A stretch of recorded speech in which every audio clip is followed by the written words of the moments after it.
Do you want to refresh your previously coated garage floor quickly and easily? Rust-Oleum Garage and Concrete Primer allows you to recoat a worn garage floor coating without sanding, stripping, or grinding. Simply clean, prime, and coat. Before getting started, be sure the space is well ventilated. Make sure you have the necessary supplies and have read the product instructions thoroughly. Plan on working in moderate temperatures, low humidity, and no rain for up to 48 hours. First, clean your coated garage floor with Rust-Oleum Cleaner and Degreaser to remove any dirt, oil, chemicals, and other contaminants. Thoroughly mix the primer and pour contents into a paint tray. Then, roll the primer onto the entire floor surface.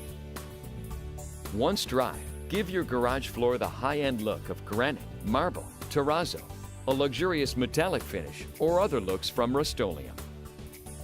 Rust-Oleum Garage and Concrete Primer for previously coated floors. No sanding, no stripping, no grinding. Just clean, prime, and coat. Thank you for using Rust-Oleum. For nearly 100 years, we've been giving people the power to change.